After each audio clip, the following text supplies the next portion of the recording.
Hello. Welcome to our. How are you guys doing today? Hi. Hello, everyone. There we go. Get it all tamed down then.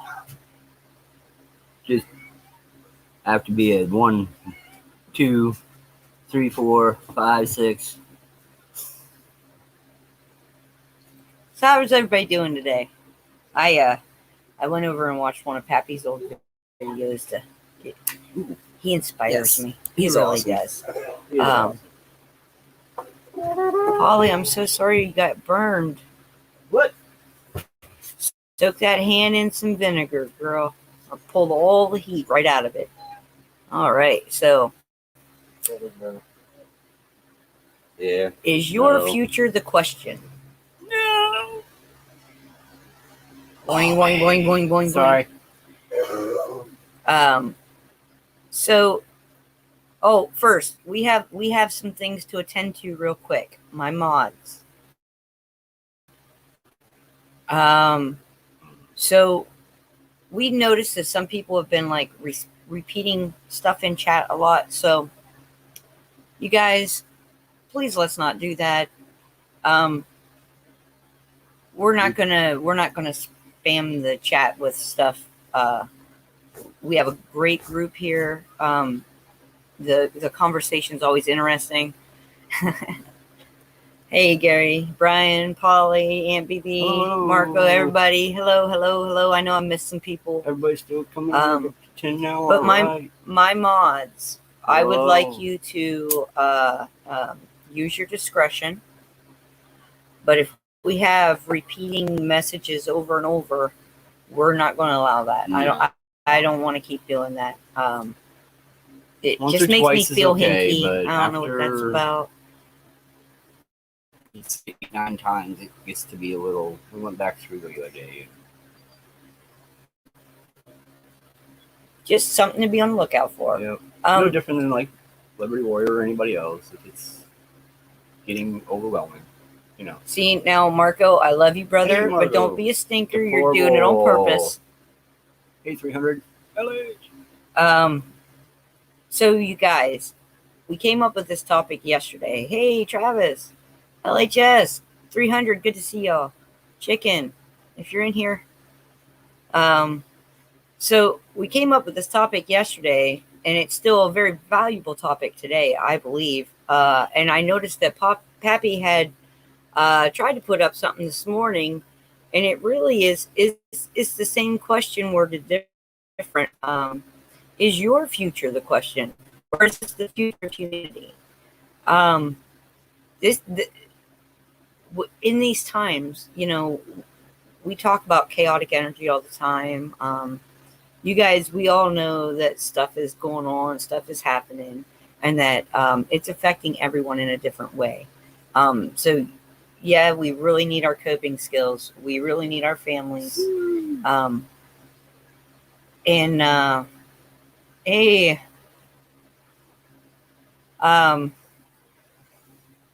So I think when we maybe approach this, while we all have personal things going on, I think, and I'm going to say it again, I say it all the time, hey guys, love is the key. Yeah. Love is the key to all this. It's the light to navigate the darkness of confusion. Love is the light. Hey, Bonnie.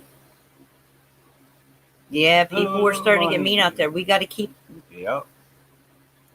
We got to keep our perspective right, because as much as we tend to look at things from our own life standpoint, from our own point of view, from our own perspective, we have to see that this is bigger than any one of us. And we talk all the time. Hey, Robert. Hey, Robert. We talk all the time about how connected we all feel. And I feel it. I know there are many of you that feel it.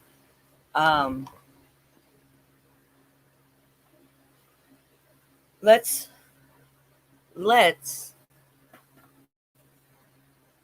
try to think from that point of connection. Let's try to think of us being part of something bigger. Let's try to send our love out in that direction as well. When we pray, let us pray for people across the world that might find themselves in dark places, might find themselves in places of need. Let's pray for all of them. Not just the ones we know, not just the ones, because the world is suffering at this point. The world. And if we truly care, national lines mean nothing when it comes to love. Yeah, borders mean everything when it comes to security, but they mean nothing when it comes to love. So I guess that's kind of my roundabout point, is that we have to see the bigger picture of hey, red pill, and we have to see the bigger picture of humanity as a whole. I'll say it this way. If ET is out there, he's not looking at each one of us individually, and he is not basing our merit individually. He is looking at us as a whole, as a group, as a race, the human race, correct? So maybe we need to be putting it into perspective for ourselves as well. When we want the best for everything, we want the best for the world. We want the best for humanity. We're done with the puppeteers. We all know this stuff. If you guys are here, you already pretty much have a like mind on a lot of this stuff, or you just want to listen to the conversation. But this always be. This was never intended to be a place where any drama was to come in. This is a haven. This is a haven in your day. And I want it to be a haven in the chat. I want it to be a haven for the panelists. And I want to have conversations about stuff that sometimes make other people uncomfortable. And that's okay, you guys. If we're all always in our comfort zone, we don't get to experience things. It's like the parent that says, I'll never let anything happen to you. Well, anything. Well, you're not going to let anything bad happen. You're not going to let anything good happen. You're not going to let any experience happen. That's how we learn. Experience is how we learn. So anyway, I just wanted to share that message out with you guys today. Coming together is part of the coping that we use. Talking with you guys, getting to know you guys. For us, there have been times when we feel like we're absolutely going out of our gourds, but there are so many grounded folks around us that you guys, we know that we can reach out to you and you're there. It's okay, So what other coping things do we have? We paint, we express ourselves through poetry, and listen, that creative energy, music, poetry, art, writing, organizing is a creative energy. Yeah. Whatever it is that you find that brings you peace, that expresses part of yourself, part of your soul, that is directly from the Creator. That is your gift from God. That is the gift, right? That is Creator saying, you can create as well. Co-creators with God. I don't know if that makes any sense, and I'm not trying to be in any way disrespectful to anybody's beliefs, okay? So don't get me wrong there. I don't intend any disrespect. I'm not trying to step on any toes. I do not bash anyone's faith, because faith is a vital thing, and especially in times like now. But especially when we you believe in the really when we talk about creator and we talk about creator energy, we need to be respectful of each other. And I'm sorry, spirituality comes from the divine creator. Religion is man-made and it was made to divide. Now, I am not saying that it does not have validity. All I'm saying is that from my perspective, religion was man-made creation and it was made to divide people into different groups so they could control. So I recognize that we have a creator, a single power source, if you will. So, and I may not see it through the same eyes that you do, but I'm not going to disrespect your vision, and I ask that you don't disrespect mine. And if you're uncomfortable with that, I'm sorry. Maybe this isn't the place for you, because I am open to talking about a lot of different things. And I'll talk Bible with you guys. I'll talk mythologies with you guys. I am open to conversations. And I feel that we all need to be, because that is how we connect. Got anything to add, babe? There's too many. There's how do I want to say it? It's just not here. This is across the globe. It starts out at the beginning with only 3, 4, or however many cultures that were out there to, I think we have close to 30,000 different that have been manipulated, divided. They all go to the same thing, but one says you can't do this, the other one says you can't do that, this one says you can, this one says you can't. It's got to get back to the beginning. We got to figure this out. Got to get it figured out. The only thing I know is one creations of the creations. It's that I believe in.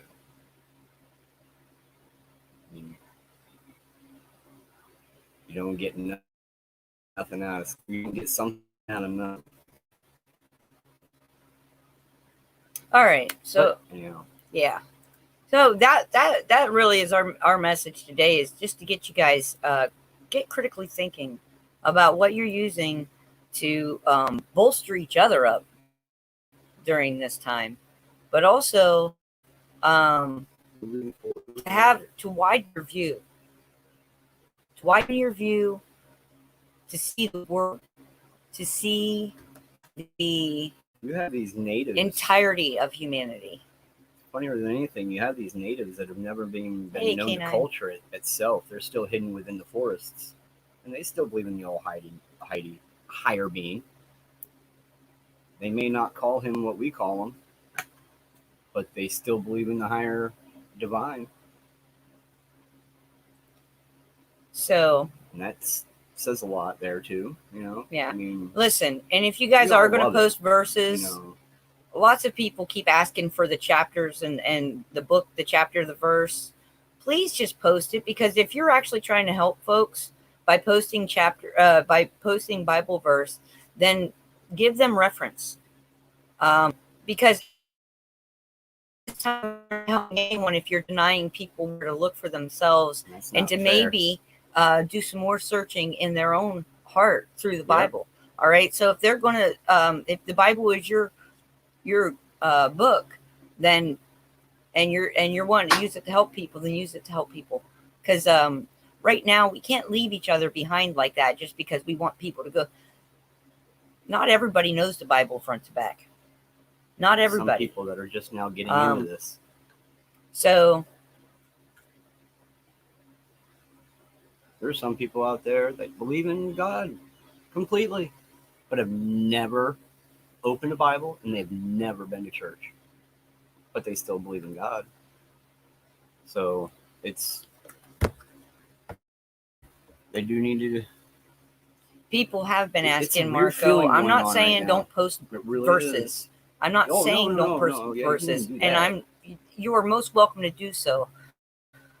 But if you're going to, and people are already for the last couple of days just asking you to post the book and the chapter and the verse, a lot of people just want to look at it, read what's around it, and see, you would be, I think, helping them more by posting your reference point so that they can also do the study.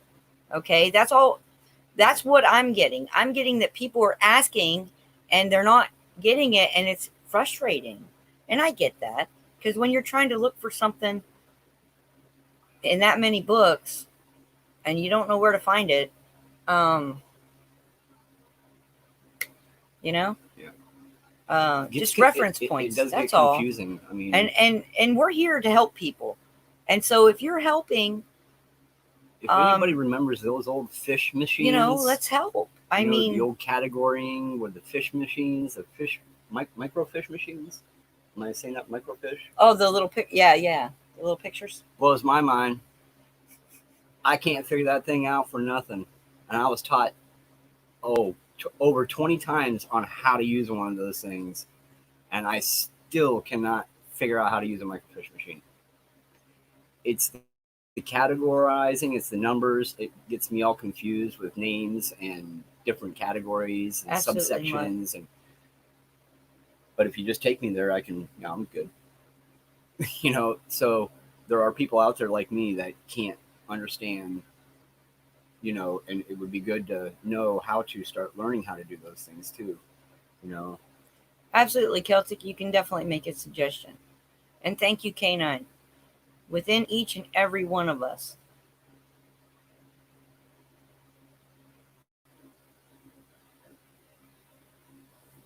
sheep in masks. I get confused too about that. I just don't go out and I don't have to see them. Which I'm a homebody anyway, because that's how I am. We got stuff to take care of around here. You're fine. Anybody, you guys are welcome to come on up. We're not trying to be divisive in any way here, guys. We want to share the love. We want you guys to recognize the love and to share it out to the whole world. This is not just this is not about what we think or how we feel. This is about all of us coming together and being stronger together, and recognizing those connections and respecting those connections. Yeah. For real. Hey, Ship, good to see you too, bud.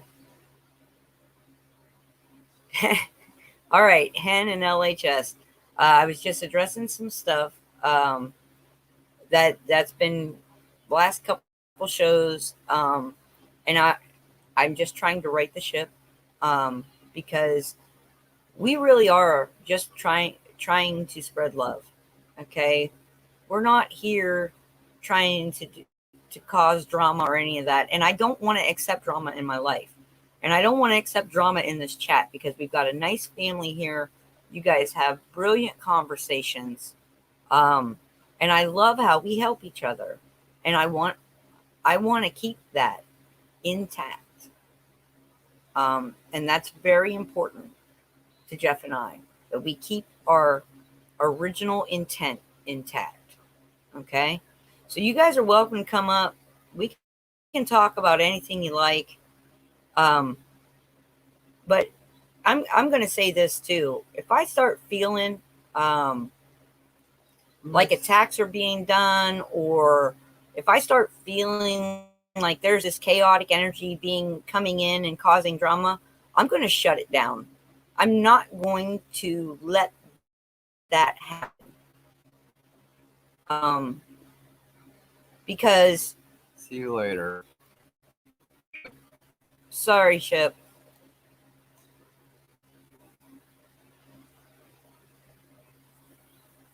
No, you're not listen, this is nothing personal against any one of you. All of you are welcome here. What I'm saying is that we are not going to allow that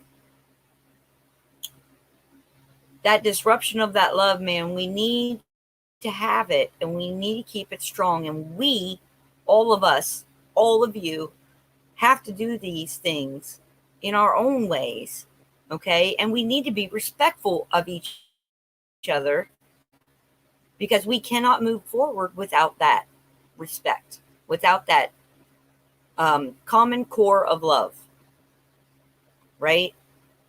Recognize the connection and drop the labels. What do we, real quick, Deplorable, is that a question for us on the You're fine, hen. Fireplace and generator?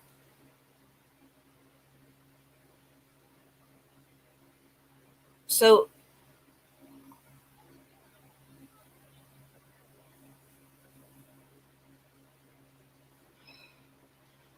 I've said my piece. I'm not going to keep laboring on the point. If you feel that way, I'm sorry. Yep. So just let you know, we wouldn't do it to you. That's all. We have respect for your channel too, sir. To answer, it's going to depend on staying warm, okay? It's going to depend on where you're located. Like if you're in a place that's going to have a cold winter, you don't have a fireplace, you don't have a, what did she say up there? Who? Deplorable. She was asking about staying warm. So okay. I have a quote. How do you keep warm if no generator fireplace and computer? Sorry for changes. You don't have to apologize at all. Do you have a stove? Is it electric? Okay. Is it gas? Can you use that as a source of heat? There are other ways. Come on, you know the little those will actually give off a good decent amount of heat with a tea light under them, right?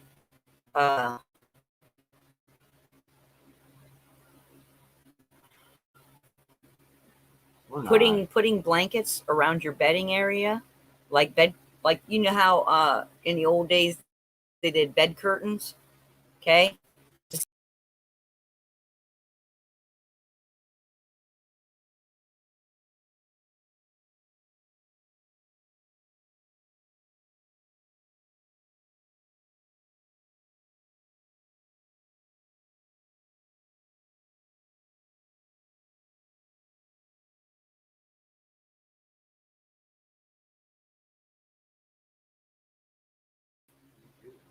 Sorry about that. Can you guys hear us? We should be back up, right? All right. Sorry about that. All right. So, bedclothes, right? So hanging up some blankets, or make yourself like a little fort to keep in the heat. You can do that.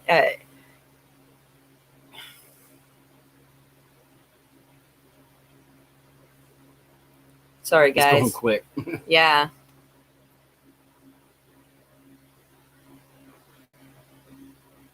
I'm not sure why there's so much tension. I'm sorry. I'm sorry if I'm the one that brought it in.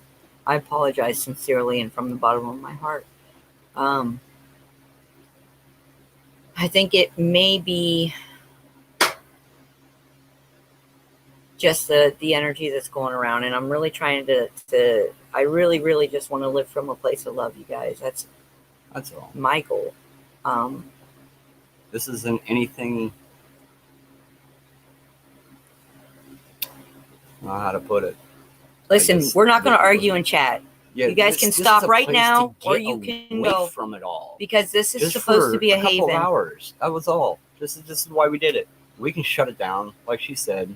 I will. I can shut the show down. It doesn't. We just come here to get away. We have other shows we watch too. You have shows you watch. 24 hours of this stuff all day long. It gets a little old. That's why we try to have a couple of hours of just being able to come in and talk and off subject of everything, but it doesn't. Never usually goes that way. So anyway, back to Hen. Sometimes we have our good days, and then we have these days. Um, If you see the pattern, you see it. you can heat stones by sun, by fire, by hot water, and stones will retain heat and let them off a little bit at a time. Bricks will do the same thing. Red bricks are especially good. I know, deplorable. And if you can find a way to heat that stone during the daytime, you wrap it in a towel, put it in the foot of your bed at night, and then it'll help keep your body warm, keep your bedding warm. And give me one moment, please. You all right?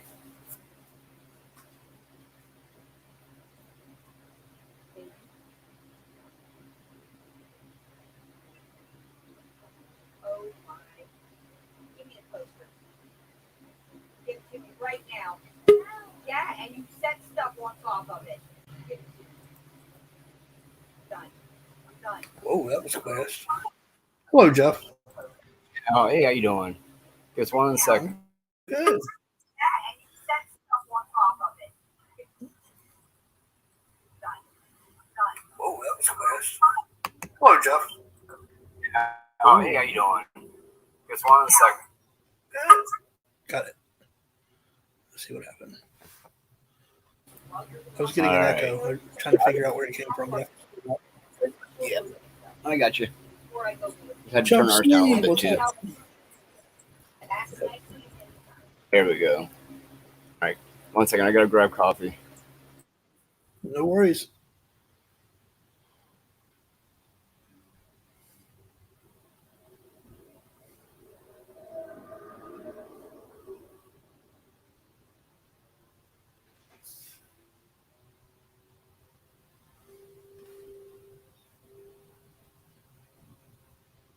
Yeah, I did, Chuck. I figured out what it was.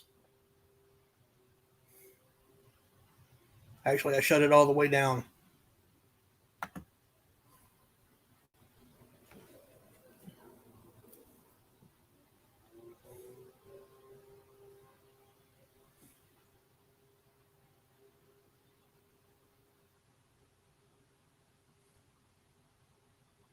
So meanwhile, back at the ranch. Just gotta let it drain, and I can grab a cup.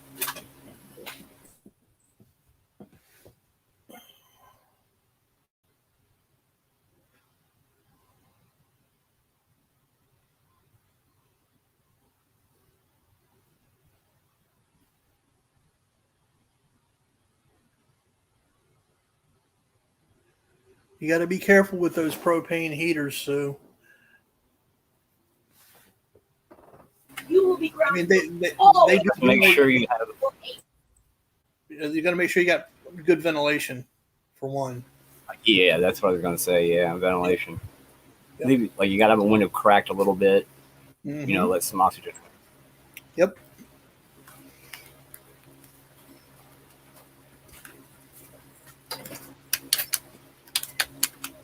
My folks have got one that's probably 25 years old. They still use, but I get nervous every time they fire it up, and I'm over at their house. Yeah, my dad liked those old kerosene ones. Yeah, that's what my dad's got. It's actually that is what they've got is the old kerosene. Oh, okay, the kerosene. Yeah, oh man. But they do put off some heat. That's for sure. Oh yeah, they definitely have some heat. Things we've come up with over the years.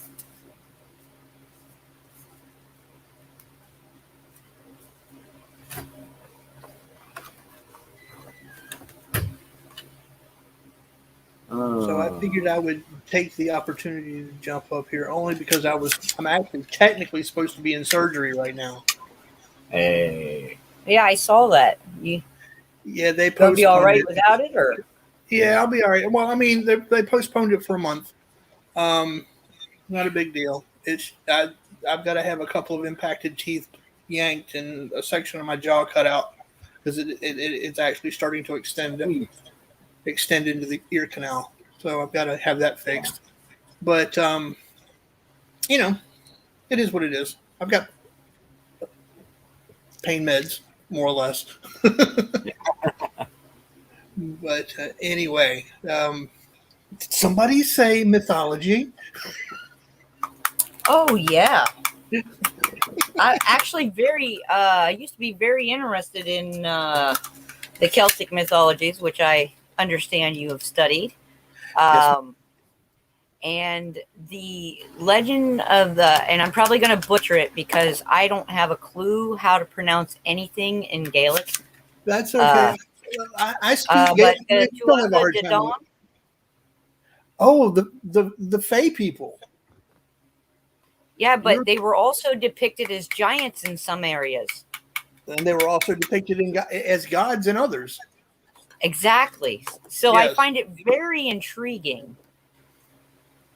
Well, it's kind of a divide. There's in the Dedon, as we called it in class, they were divided light and dark.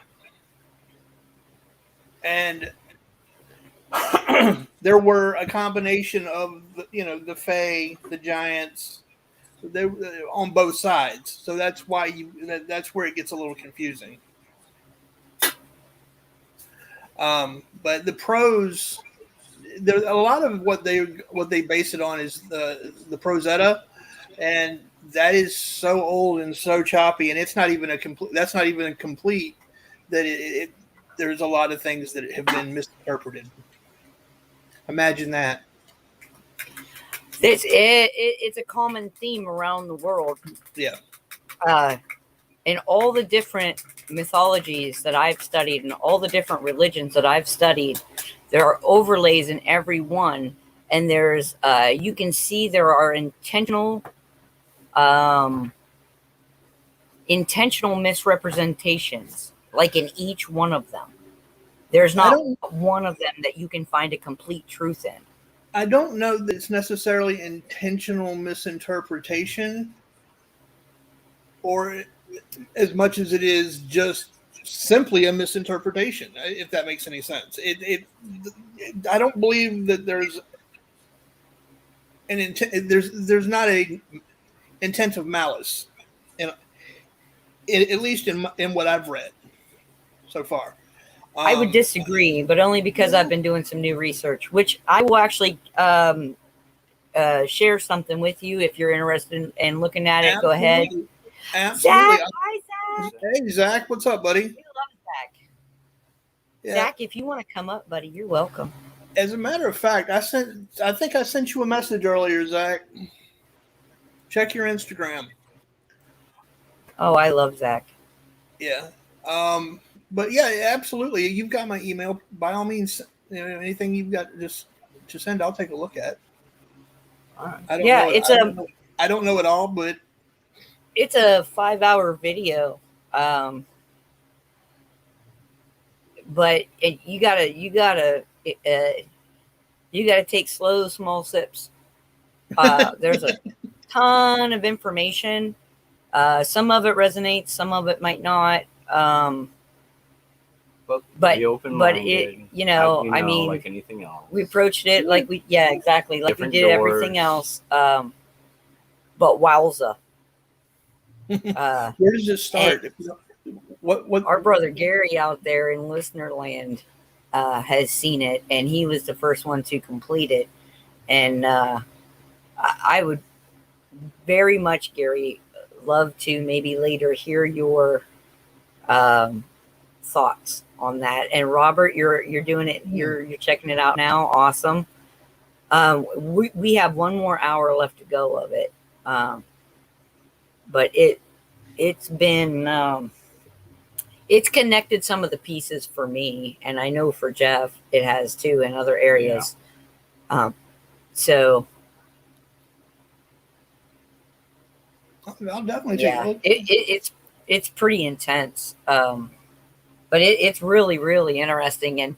And because I've studied a bunch of different mythologies, I see different correlations than my husband does. You know what I mean? So we each pick up on something different. Give me an example if you could, please. Give you what? Say that An again. example. She says she sees different correlations. I was asking her to give me an example. Okay. So some of the similarities of like the star forts, they call them star forts around the world. The locations of certain religious buildings and government buildings, or if you look back into certain areas, you will see correlations between certain mythologies and certain buildings. Oh, yeah. You're going to see, and like for me, I'm seeing it from the perspective of religion being used to divide, and when it was as the movie goes along, as this documentary plays through, he's not giving examples from one place in the world. These are examples from literally everywhere in the world. And to me, it looks a lot like the overlays that are in mythologies, right? Certain stories that translate, like the Great Flood. There is a great flood or a great devastation in each and every mythology. Yeah, because you can look at the earth and tell that there was a great flood at some point. Exactly, but that's what I mean. When you look at the Grand Canyon, go ahead. I'm sorry. No, you're right. The Grand Canyon was covered in water. The Sahara wasn't covered in water. Yeah, the Sahara was a lush green land. Everest, and I know that you all are not. We're nuts. Big on the Bible, but I'm gonna because I just had this conversation with a roommate, and I looked it up. The highest mountain was, which, as we all know, was Everest, or is Everest, was covered up to. It was covered 20 feet above the highest point of Everest with water. So if you figure, and the flood, according to the Bible, and again, I'm going by what it lasted for 40 days and 40 nights, and then they went another 150 days. So you're talking 190 days, a little over 6 months, where the entire earth is covered in water. And then when that water recedes, you have the big sand dunes like you do in the deserts. Exactly. That's where, because they moved all that mud and moved all that land around. The Middle East is covered. The great deserts in the Middle East are all, and I know that 300's in here, and I know he probably will disagree with me, but that's okay. They say that the majority of that sand is actually ocean sand. Oh, okay. Yeah. See, and I didn't know that. So when you look at the Grand Canyon and the if you look at any of the deserts, they find the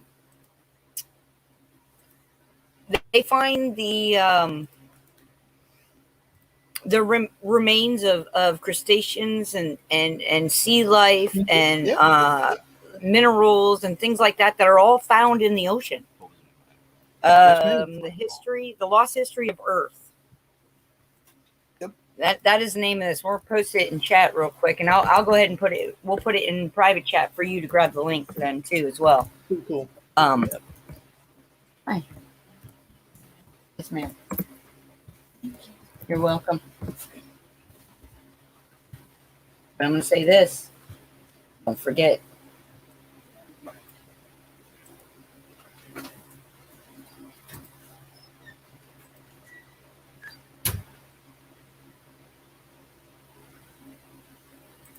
Yeah. Climate change. Climate change is the cover story for weather warfare. All right, there we go. That is my opinion. That is my opinion. I don't disagree with you. They've weaponized weather. Oh yeah, years ago, back 26. I do not disagree. Was it the first?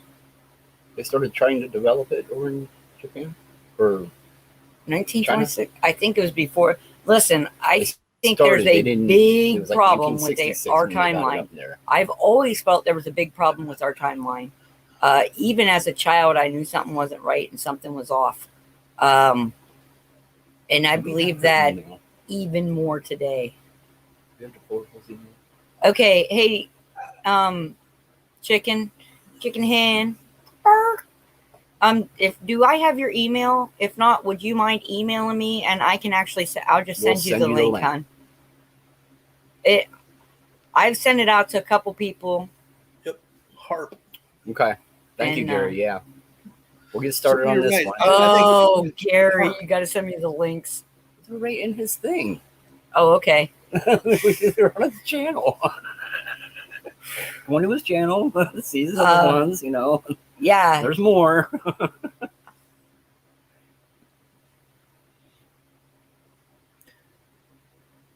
I've always considered myself a conspiracy factualist, not a conspiracy theorist, because let's face the fact that theory is, especially nowadays, theory, but the point between theory and fact now is about 3 weeks. Between what we consider a conspiracy theory to what we now see as conspiracy fact. So yeah, Yes, I'm not a conspiracy anything. I knew right away that was a label that they were trying to throw on people who were being detectives for the truth. And I firmly believe, and now more than ever, I firmly believe that they have stolen our history, and the key to unlocking our future and beating these, boy, I really want to use a cuss word, controllers, these people who would be puppeteers of humanity, the key to beating them is to unlocking what they've hidden from us. That's I may not have the right of it, but for me, and because I see them trying to play out these same old tired narratives over and over again, right? Wasn't it 40 years ago? I'm sorry, go ahead. Go ahead. No, go ahead. I'm trying to articulate it in my brain before it comes out of my mouth. Wasn't it like 40 years ago they were talking about we were going to have the planet was going to be iced over, and now it's global warming. Which is it? Are we going to freeze to death or are we going to burn up? I need for these guys to figure out what we're going to do. Well, just go check the HAARP weather systems and find out what they're doing, and then you'll know. Yeah. I really don't think it's going to freeze to death. I don't. They're talking about 46 just because they keep flipping the narrative. We're going to get. I'm just wondering. Yeah, I think we're going to get more snow this year. They're talking about a blizzard in Wyoming next week. Things. Next week, like 46 inches next week in Wyoming and that area thereabouts. Oh, Bonnie, and anybody in Oklahoma and Texas are going to have some massive, major, severe storms coming their way in this next week. So just so you guys are aware, I had to go watch the weather this morning and thought I would share. Dawn Light, you are correct. He does exist, or they do exist. I do not believe that they're multidimensional, but I do believe in Bigfoot. I believe that they're just a species. I believe they're a common link species that has not been properly studied. But that's me. What are we talking about? I missed Bigfoot. it. She said that Bigfoot is real, and I said I agree. Bigfoot is real. I don't believe Bigfoot is absolutely a multidimensional being. I believe that he's all that, and I'm saying he because I'm just using that term. I understand. It's a generality of language. Right. I believe that he has always been here, and that it's just a matter of we have not had the opportunity to interact with a Bigfoot enough to understand its migrational patterns, feeding patterns, the way it exists. I don't believe that it's multidimensional, and I know that that goes against a lot of the narratives here, and I apologize if I offended anyone. No. Well, we but don't it's have only a narrative. one side of the story, right? Listen, so we got to still find out the other side of the much story. like our life story, it's not. There's always two Well, sides. I was I firmly apologizing to believe anybody that we are in that. We're in Yeah. that pick your No, own no, I ending get it. story I right get it. now. There's right always now, two sides. We're coming to the place where we have to choose which page Exactly. we're going to turn as humanity, as a whole, right? That was like my whole point of starting today's show was because we're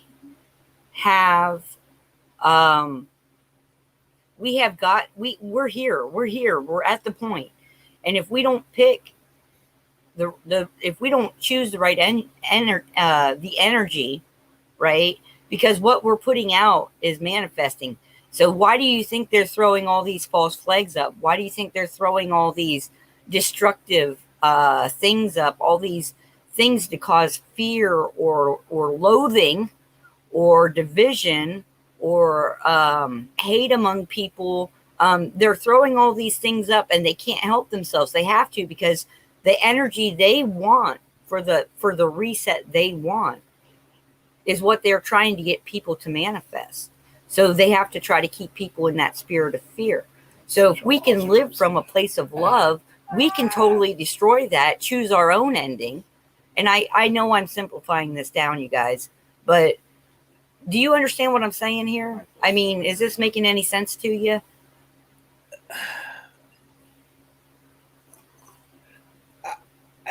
You will get what you. For me, I have a different view on it. So, and I'm by all means share. Yeah. Again, I don't want to offend anyone. So like I've told you, I offend people every day. It's just Yeah, an well, opinion. Go ahead, Mike. Right? Give us your thinking.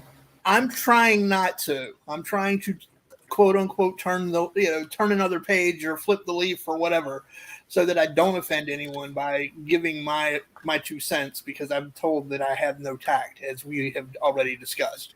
But I'm because of my Christian beliefs, I believe that there is going to be a time when God is going to pull his grace from this planet, period. And I believe that we're at the beginning of that now. I mean, and it states that in the Bible. It's in Daniel. It's in Ezekiel. It's, so, and I believe that there have been enough children abused, aborted, people manipulated enough that, that there's going to come a time when God just says, you know what, enough is enough. If you all want to destroy each other, I'm going to let that happen. He's going to pull his grace. You will like that video, 5 hour. You will like it. Just again. I'm trying to choose my words carefully, so as understandable, to not offend. But yeah, sometimes you just got to say what you got to say. Yeah.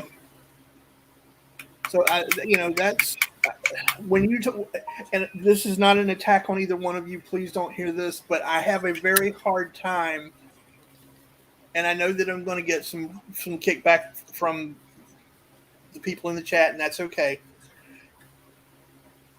Yes, he is the creator, but I see, for me, just saying creator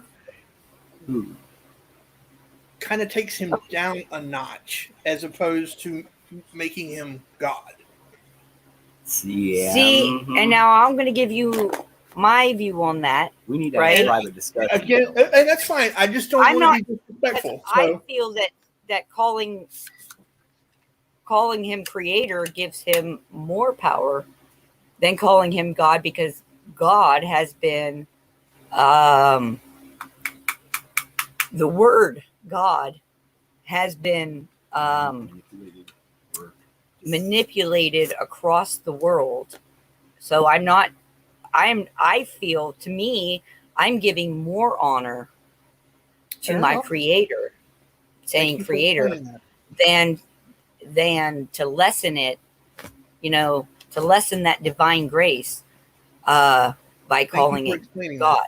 So we are coming from two different perspectives, but I think we are both meaning the same thing. And intent is important. Yes. And that's why that's why I'm saying thank you for explaining that, because that does clarify some things for me. So I appreciate that. Thank you. Yeah, Yeah.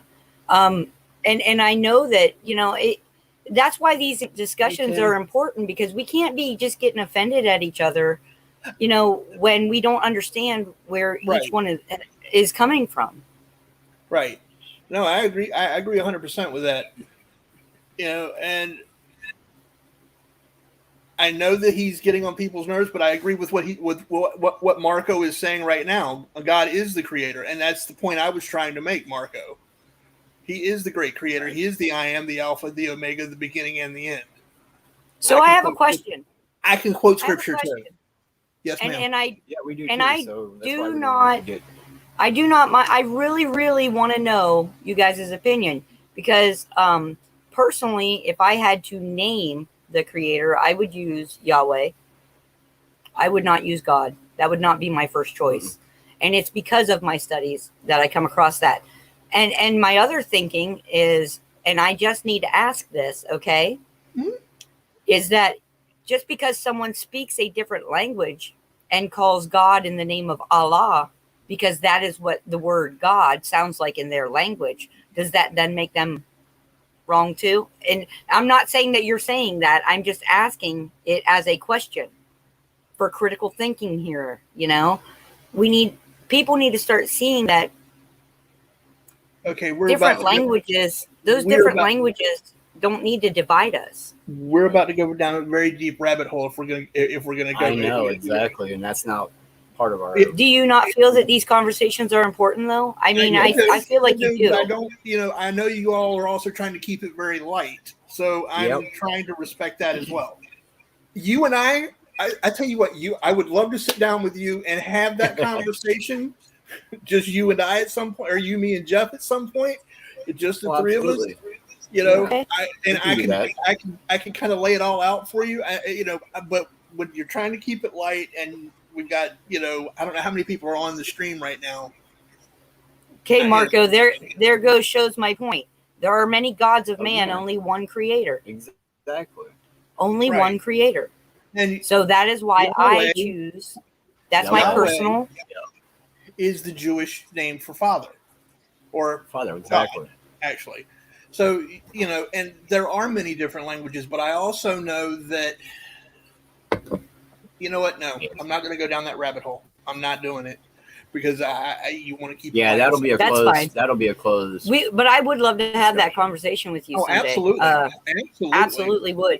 But I think it's important that we get people thinking about this, because you cannot go around condemning other folks for their beliefs when you don't know how they start, right? So, I mean, it was beautiful that you asked that, and I thank you for asking that.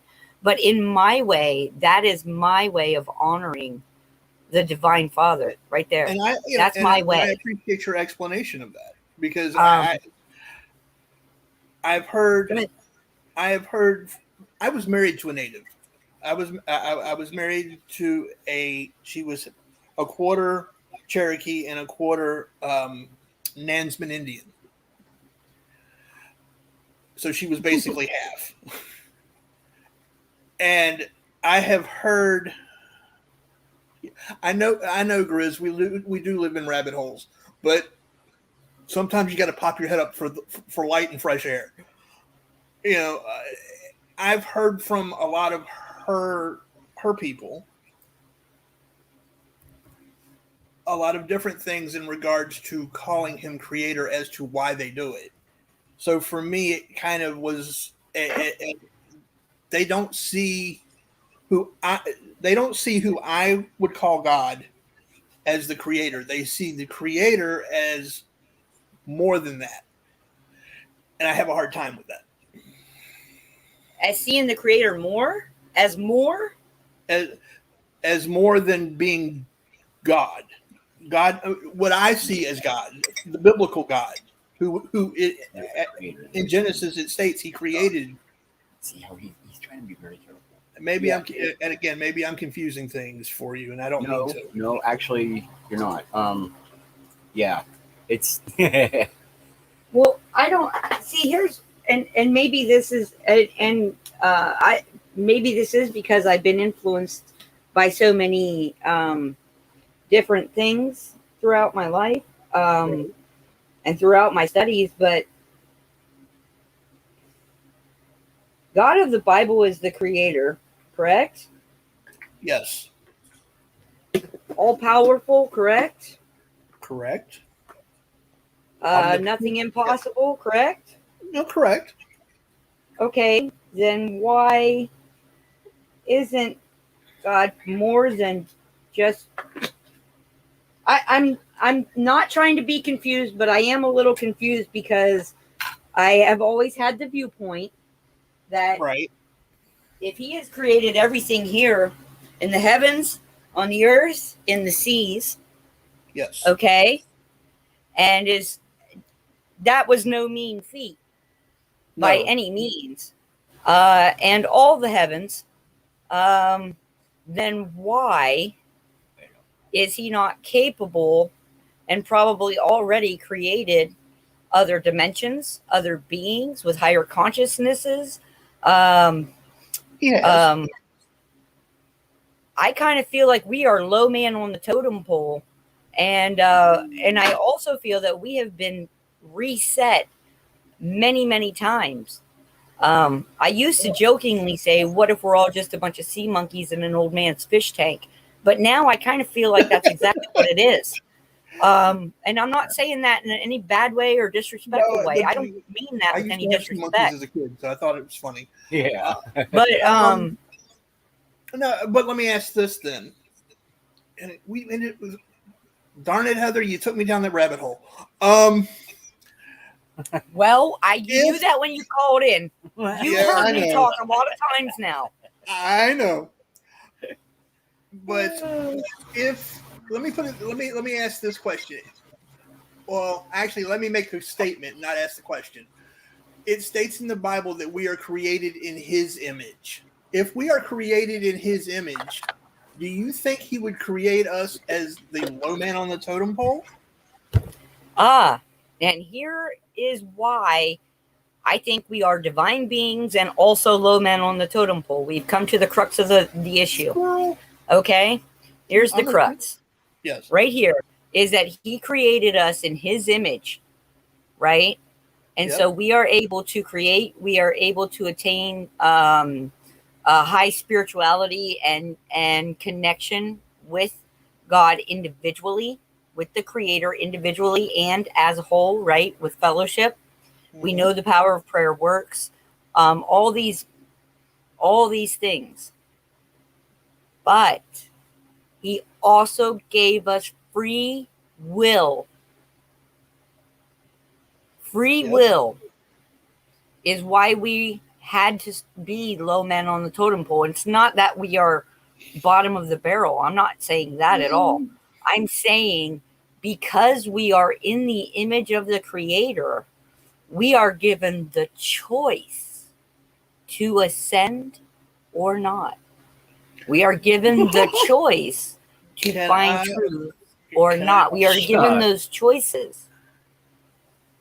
Can I offer a slightly different viewpoint and say that Absolutely. and say that I believe that because we are and this was a misinterpretation in the Bible, or from Greek to Hebrew, that it says we were made in his image a little bit lower than the angels. The misinterpretation was a little bit higher than the angels. So that right there, the fact that there are angels. Please repeat that. Repeat that for me one more time. It states in the Bible, the verse actually, if you read it, because of the misinterpretation of a single word, the actual verse now reads that we were created in his image a little lower than the angels. Okay. So but is that in Genesis? Yes. All right, all you scholars, I need a chapter and a verse. I got my Bible open right in front of me right now. But I want to find it because I want to see. I don't have my Strong's Concordance in front of me, or I would pull it out. Okay. Yeah, I don't have my concordance anymore. Yeah, I don't crack my Bible without having my concordance next to me. It's just both are upstairs right now. Yeah, I guess what I'm trying to say is twofold. One, I agree that there are other beings, because if there weren't, there wouldn't be angels. For one, there's also talk of a multi-eyed beast that sits next to the throne that says "Holy, holy, holy." That's all it's that he just repeats that over and over again. So it does talk about other beings. If you take the book of Enoch and the book of the giants, there were giants in this in the world at the time of Enoch. So yes, yeah, well, there were giants in the world in the time of Genesis, because in Genesis it says, "And those were the days when giants roamed the earth." Yes, well, that's part of the or something to that effect. That is part of what you're referring to is actually from the book of the Giants, which is one of the Enochian scripts. That's not the right word. That's my misuse of the right word, but it is part of the Bible. It was part of the Bible that was taken out, and I've been doing a deep dive into that in the last couple of days. Give me a couple more days, and I'll have some more answers for you, maybe. But I've been looking into the Apocrypha, the Book of Enoch, the Book of the Giants, which are all, if not removed from the Bible, were written in the time shortly after Adam and Eve. It's like Enoch was the seventh generation. Adam was Enoch's sixth great grandfather. So that's what you're talking, a couple of 100 years. So there's a lot in there that I think if we could ever actually people get their hands on it, they would be able to answer some of these questions that you and I have been asking ourselves for decades. Also in the Book of Enoch, I think it's in the Book of Enoch. Now, it's been 2+ decades since I've read that book, right. And I have not stayed up on it. In fact, because I do not own it any longer, it was stolen from me. And I will tell you that I do not have a full copy of the Book of Enoch. I have a sample that I downloaded, and I'm waiting on the full copy to come from Amazon. Awesome. But what I was going to say is, I believe in the Book of Enoch, also Enoch is the one actually accredited with the building of the ark that Noah and his family survived the floods with. That Enoch, his grandfather, is the one that started the building of it, according to some text, and even according to like it.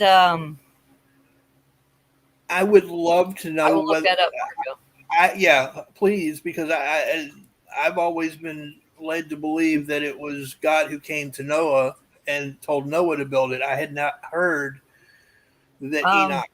And I'm not saying you're wrong. I'm just saying I had not heard that. Thank you, Marco. So here's what else though. Like when I've talked before about my interpretation of the Bible, how I feel like a lot of it's been twisted. That doesn't mean there aren't truths in there, and that doesn't mean that I don't respect those. Okay. And I'm saying that not so much for you, but for the people listening, right? Because I do know that a lot of people thought that I was blaspheming, and I'm not. 777 books were the number of books that God was supposed to have given us, that Creator was supposed to have given us. Okay, and the fact that those were kept from us leads me further down the rabbit hole that May they I ask stole where a you got the large number? section of our history from us. And the only way they could hide said history, along with the things that they have done, but was to keep those books from us because they told us too much of the truth of the gifts that the Creator has given us. Too many floods. And I do believe that it was done in a malicious, controlling manner, and I believe that's why it was done as well. Thank you, darling. I'm trying. I got to look up this verse real quick here. I would really like to know where you got the number 777 books. I'm not disputing it. You're the first person I've ever You know heard what? say Give that. me a second. So I'm curious. It's been going around on the internet and YouTube. Well, before even the internet, I had heard that number. Yeah, as the books of the Bible were 777. Oh shoot! And I don't believe for a second that there's one Christian National out there Geographic that thinks that there are only 66. What an odd number to attribute to a word of God. Because if you really believe that, I would ask you to please look again. Because that surely can't be the number that the Creator has given us. Well, I'm going to put it this way. 66 is the number of what they classify as the Holy Scriptures. I firmly believe that the other 14 were historical books that should never have been taken out to begin with, because I believe that when you remove part of your history, you cause what we have now, which is gaps and confusion. You don't learn from yes, it. Gary. As well. You don't learn from those mistakes. And I'm not saying that I please do not think that I'm being disrespectful when I ask you about the 777, because I don't know where that came from. And I'm trying to remember where I actually referenced that point from, because I've had that belief for several years now. I do know that I had gotten that. Where did I get that from? Because it was even before I met my husband that I had heard that number. It was before the advent of the internet for public use that I heard that number. And I'm trying, because it was back when I was really intent in my studies. Right.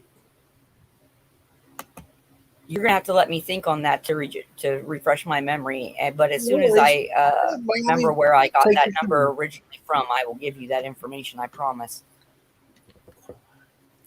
I thought for some reason that I had read it in one of the lost books of the Bible, or maybe one of the Dead Sea Scrolls, or I want to say it was in one of the books that was supposedly removed from the Bible. And again, I don't believe everything that I read. I try to use spiritual discernment for everything that I take in, so that I am not taking in things that are garbage. I'm not trying to feed my soul garbage. I promise you. No, I believe that. I was just curious. I just found that kind of I'm trying to think. I want to say maybe it was a combination of Sumerian and Arabic tablets that were found. So the Dead Sea Scrolls? I kind of feel like it came from some stone tablets or clay jars that were uncovered. Because see, I used to do my when I was doing my research, I was researching the Bible and different translations of the Bible. I was researching different mythologies and the overlays.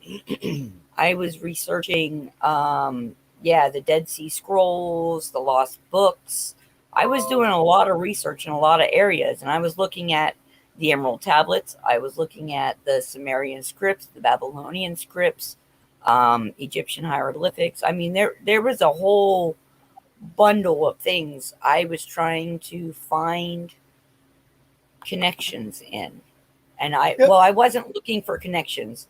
It started out as a thirst for knowledge, and it turned into a thirst for spirituality.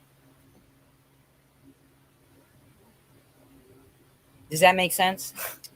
Yeah, it does. And I think for me, it had to go that way for me, so that I would have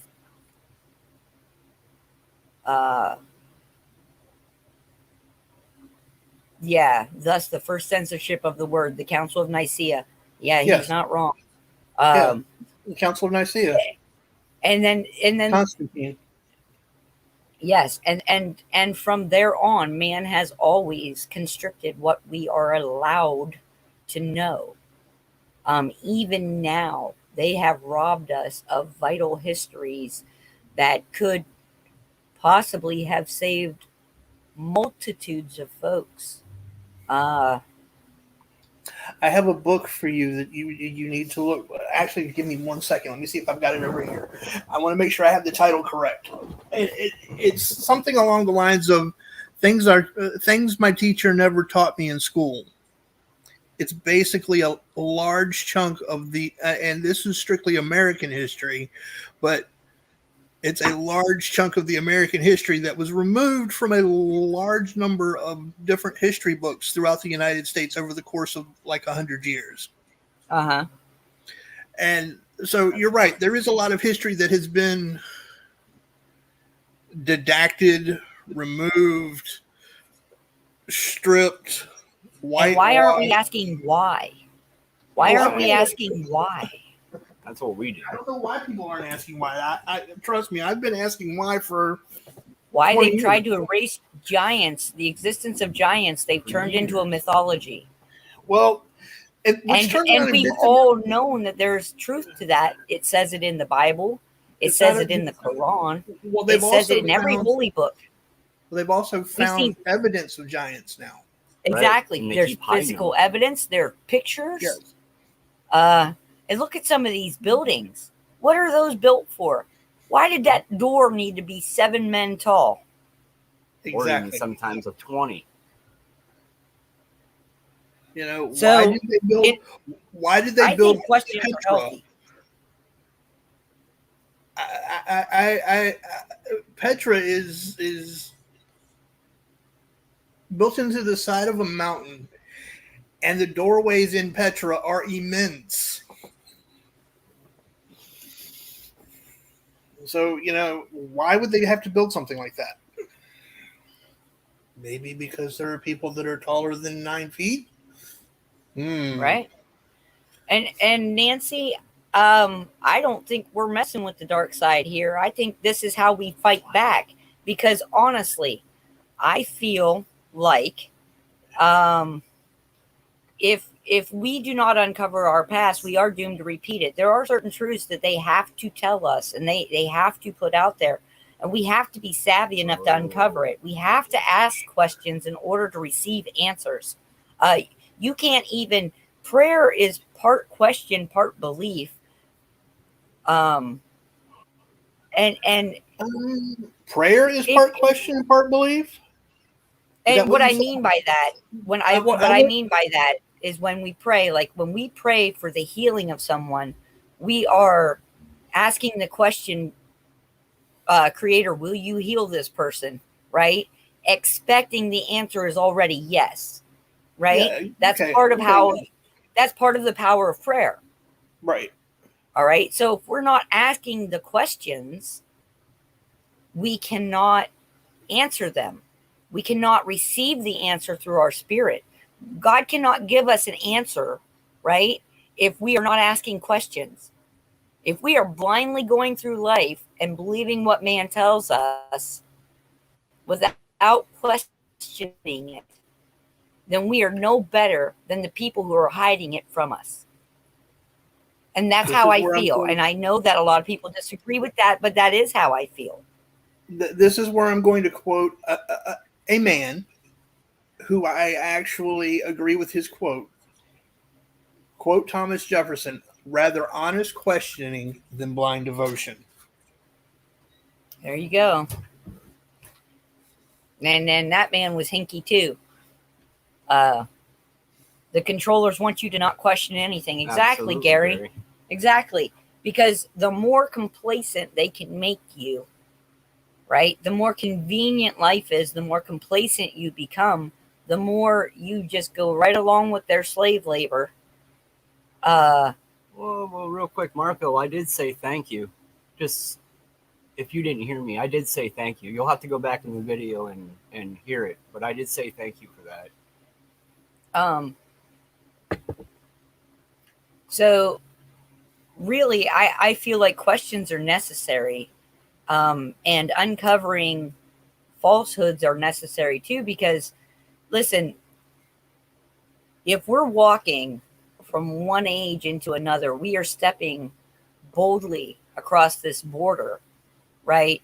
And if we're still wearing the cloak of lies and that cape that was handed to us and shoved down our throats in some instances, and we are carrying that with us into a new world, aren't we doing exactly what these people who are leaving one area with a certain belief system and going into another area to turn it into that belief system? Aren't we doing the same thing they are? We're not changing anything but our location that way. And I think this is so much bigger. I think this is about our spiritual growth as the human race. This is about our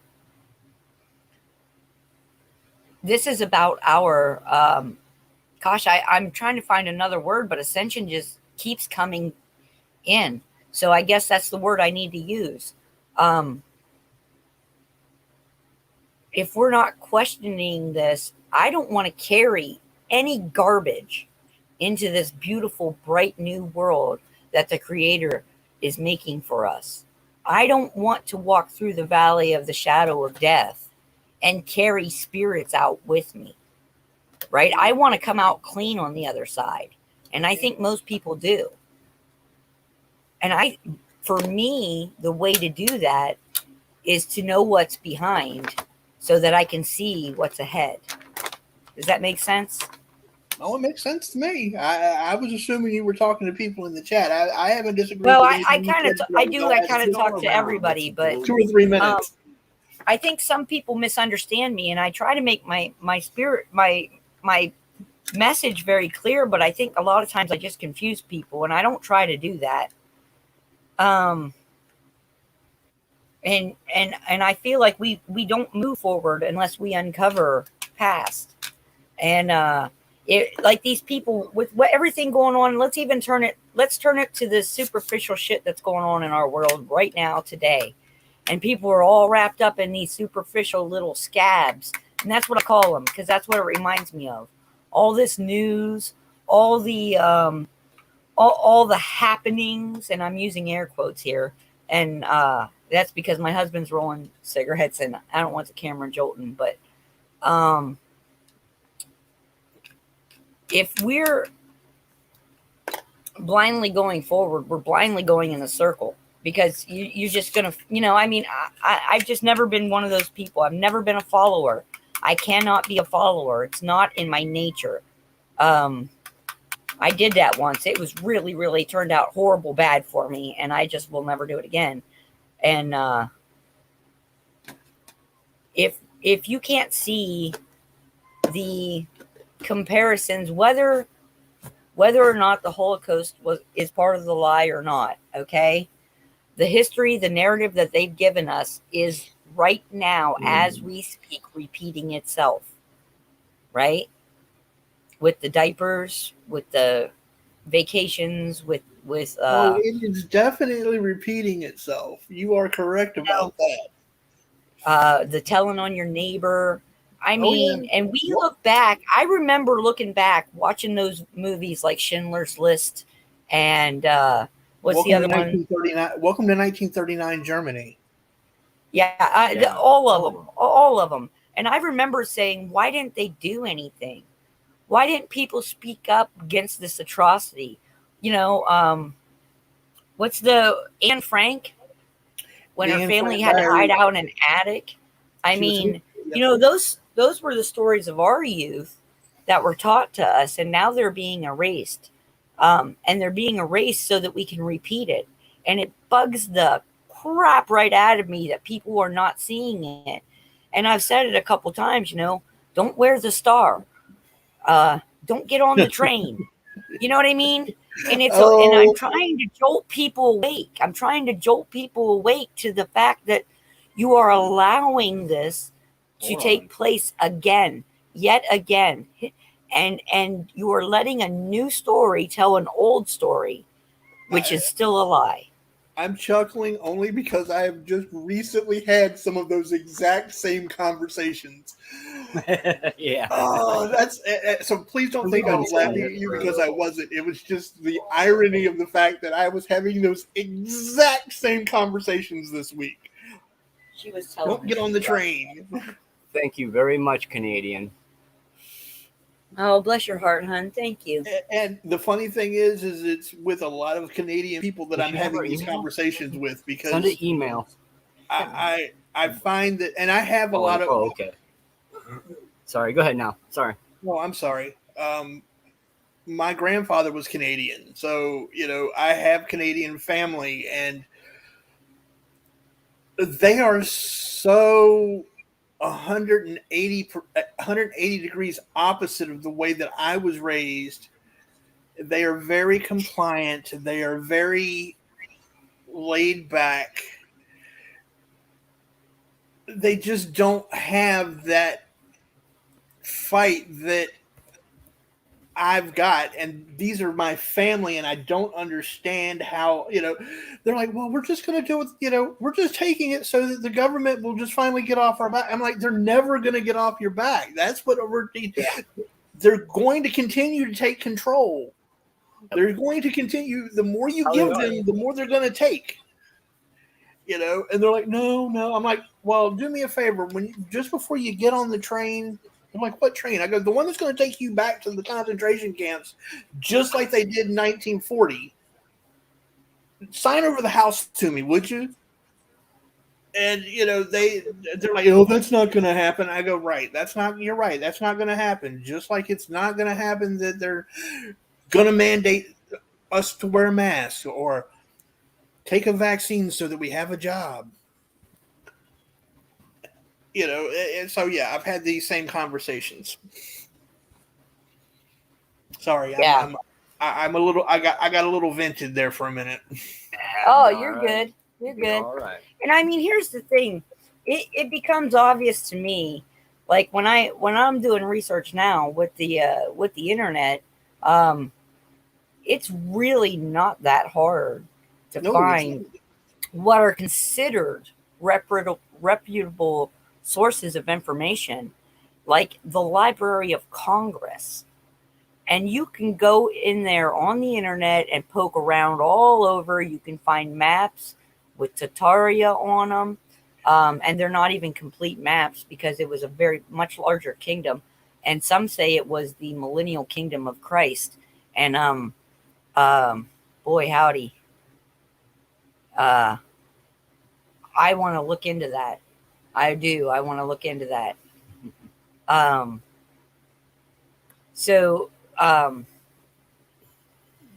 There's so much, and that's what I mean. It's important that we find out what's been hidden because those may be the keys that Creator actually gave us, you know, to navigate this earth plane. I think they're important, and I think they're important in more ways than we can possibly know. And I feel like the missing books of the Bible, whether it's 77 or 777, the fact that they have been denied us tells me that there is truth that could not be changed or history that could not be, that they did not want read. Because there are many parts of the Bible that are actual historical fact. Oh, yeah. So, I mean, when I talk about them changing language and lost in translation and stuff, I'm not knocking the Bible. It happened with every religious text. Every religious text. No, you're right. And well, I was accused of that once, and I just want to clarify that when I talk about these things, I do not disrespect anyone's holy book. They've done it to every single religion around the globe. But excuse me. You never know until you start asking questions. Exactly. And you cannot be scared of where those questions will lead you. You cannot live in a spirit of fear. Because he will show you. And I mean, everybody talks about discernment, but really, how in the world do you define discernment? Right? Because I think everybody's got a different definition of it. If you're discerning with logic from your head, or are you discerning with love from your heart, or are you discerning from a spiritual vantage point? Because honestly, yes, and yes. I'm going to be honest. Yes, and yes. I use all three. See, but that right there is the key. And some people don't even understand what that means to use all three. I know people that look at the world from their heart only, okay? And so from their viewpoint, they see the good or the potential for good in everyone around them, okay? What they don't see, because they're not looking with the other pieces of themselves, is they don't see that potential has not yet been reached. Exactly. Or that this person means you harm. The blind and they're not aware to that because they're looking through one lens. But the most beautiful colors are blends. We have primary, secondary, and tertiary colors for a reason. How we mix our colors to see things. But those primary colors, those three lenses, head, heart, and spirit, those three lenses make a complete picture most times. Yep. Agreed, 100%. So, see, we're not that far apart. I think a lot of what you and I, or what I have taken, I don't want to say issue with, because it's not really issue. It's just a misunderstanding, I think, is interpretation of words used in some cases. Even though we're both speaking the English language, it's just the way that it goes back to bread. It goes right back to bread. In the days when the Bible was written, bread was a main source of food. It was vital. It was important. It was unleavened, and it was today. Right. Today, bread does not mean the same thing that it did back then. Bread is something you go spend $1 at the store for, or $2 at the store for, and take home at your convenience, at your leisure. Right. It does not have the same import that bread had back then. And they may have translated the word bread perfectly fine. But did they convey the importance of bread in that time frame to let you know? You see what I'm saying? Mm-hmm. No, I completely understand. Yeah, it's all a matter of I think a lot of people miss that kind of stuff. And so when you say lost in translation, that doesn't just mean they might have fiddled with the words. It means it's lost in translation because this is a different time. Right. You're in a different time frame. So things, like I just said, it's a different context. Yeah. Yeah. Exactly. Yeah. I found that the more I stay quiet, the more I learn. So, and sometimes I forget that.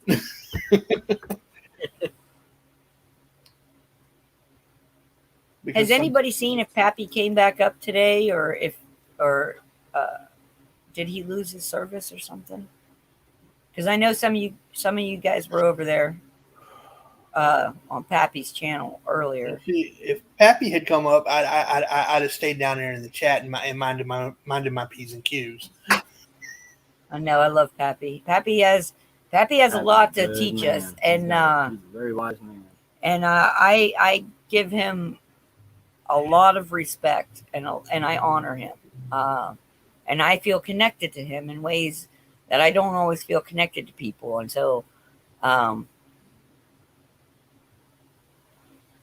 yeah, I think he was having some problems with his signal or his camera or something. I didn't know if anybody saw him come back up or not. So I'm going to change the subject slightly. Oh yeah, go ahead. Because we were trying to keep this light. Back to a paved road. What area of mythology do you find most interesting? And by what area, I mean, what is it? Egyptian mythology? Is it Celtic mythology? Is it? It's all of them. Well, I can't pick a favorite. Yeah, because when you do get into one, the way it's almost happened for us on some things that we get into when we get into one, we end up on the other side of the world because it ties to other mythologies, and you're like, it's just like this. No, it's one of the it boggles. So we're still, like everybody else, we're still researching. We know some things, not a lot of others, but we know they all tie together, and it just. I've always loved the Egyptian. It's always my most favorite. See, I've always found the Egyptian to be the most confusing. It led into the German, and it led into, further back into the, well, For me, it was the overlay. It just went in further and further. And it's like, oh my gosh, I've never looked into the German. I'll be honest. I don't know anything about German mythology. I've always found the Egyptian, for me, was a bit confusing. And the reason that I got into Celtic, the reason I started with Celtic mythology is because of my heritage. And so it was like, okay, I want to know more about what differentiates them. And while they tell a very similar story, there's a large difference between the Irish and the Welsh. I'm sorry, I said the wrong thing. Not German, Russian. Russian. Oh, Russian. Okay. Russian. Yeah, that's another reason. There's a reason for that, though. But that goes along with everything that's been in history. In the years, they tie together. Like I said, there's a lot. Oh no, there definitely, and you'll find that, or at least I have found that your key, and I'm going to your key players, your key deities. There's always a source to some. They may have different names, but they all generally represent the same thing. Yeah, Hades was the Greek god of the underworld, whereas in Welsh mythology, it's Arwan. Yeah. They're the same, technically the same god. They both control the same areas. They just have different names. Yeah, I think they were, and see, that's where my problem comes in, right? Because all the deities, all these gods, little ones, right? But the little G, it's the deterioration of the import. So for me personally, I prefer to say source or creator, and that's me. That's my point of view. But for me, in mythologies, I can't tell you I have a certain specific one, because for me, what was exciting was to see all the overlays, right? How they were carried across many cultures, many lands, many times. Yep. Different eras. I have a question for you, Heather. I have an answer for you, Mutt. Good. By the way, my real name is Scott, just in case you're wondering. Nice to meet you, Scott. Thank you. Nice to meet you, too. What do you know about English, as in editing? I'm pretty good. I used to be a I human might be rewriter. sending you. I might be sending you something. I'm working on a book. I'm working Okay. on it's a fictional novel. You want me to proofread it? Maybe, if you're Okay. interested. It's I would be interested.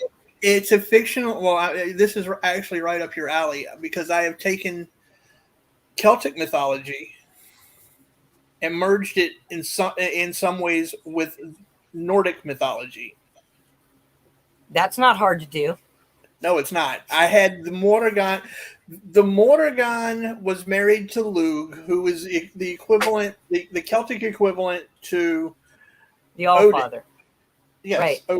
Odin. Well, in my story, the Morrigan had an affair, a brief tryst, as it was described in the book, with Odin, and from that tryst came an offspring that Odin wanted killed because it was not purely Nordic. So there's a little glimpse into the story, a little bit into the story, but I've managed to work a lot of the Celtic and Nordic deities into the story. So knowing that you have a fondness for mythology, I thought you might find it interesting. Well, and you got to keep in mind, Marco, you said mythology is the answer in the word, and I know exactly what you're saying there, but let me say this.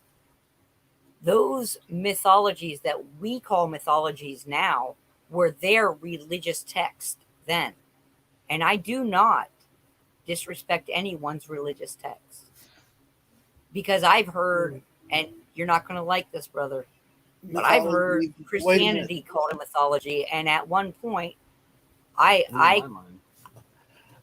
heard when that. I met my husband, even just a decade ago, I lumped all religious stories together under mythologies. I did, and I do still to a point, but not exactly. You know what I mean? You're not offending me by saying that you found Christianity to be a mythology. You're not the first person to say that to me, so that does not offend me. Because I don't mean any offense by it. That's how I used to. And none, absolutely none. When I looked at it from a research perspective, that's how I approached it. That they were all mythologies. They were all holy texts for their times, right? The people in those areas and those places and those times believed those stories to be facts. So they were the explanation for things they did not understand or could not explain any other way. Right. And so when I was doing my research, I blanket covered every religion, and that was how I was able to see the overlays, right? So I was looking at it from an outside, like a researcher perspective, in order to see what laid over and what didn't. And I think when you find overlays, you find truths, or you find a narrative. And when you come to that point is when you search your spirit and say, okay, which one is it, right? Is it a truth or is it part of the narrative? And they've just placed it, they plucked it into all these little places so that they could continue on with their story, his story. His story, history. Yeah, history. Yeah. Story. Yeah. So I mean, but yeah, I just thought it might be something you'd find of interest. I mean, it is a fictional. It is fictional, but there are some mythos weaved into it. Quite a bit of mythos. I like that kind of stuff. I find it rather enjoyable. You can find a lot of historical fact in historical fiction books or historical romances. They develop a story around a historical fact, right? Mm-hmm. They develop a whole story. Yeah. And I always just found that so interesting. And so I always just challenged myself with any book that I read to find the truth in the fiction. I wrote a story in the 9th grade. The best fictions always have truth. Absolutely. Absolutely. They're rooted in truth and then branched out from there is the way I was taught.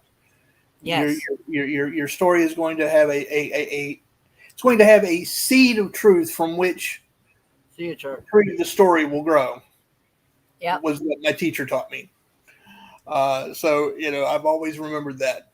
She'd be proud of that. Because it's been 30 years since I graduated high school. So, but no, we aren't too far apart on a lot of what we believe. And I know I have a roundabout approach that a lot of people don't care for, and that's fine. But I still feel like, these are some of the most important conversations that we can have in this day and age, because it gives us greater understanding of each other, and it may give someone else greater understanding, in an area that they need. So you never know. I mean, all you can do is your best, and when we talk about these things, you guys, we're talking about this because we love you, and because not everybody is brave enough to have these conversations, and to realize that you don't have to argue about it in order to have it, right? I mean, it's I have had some amazing conversations with Bible scholars and preachers, and I've had some really disturbing ones with them as well, because there are, in every group, good and bad, open and closed. Um, that glass should be overrunning, meaning that you are always leaving room for more to come in, right? Um, if you fill it and it's stagnant, that wine's going to go bad eventually, right? So have your cup overrunning, because these conversations are I think, vital in this day and age, and you can say that it was about this or it's about that, but when you do this, when you have these conversations,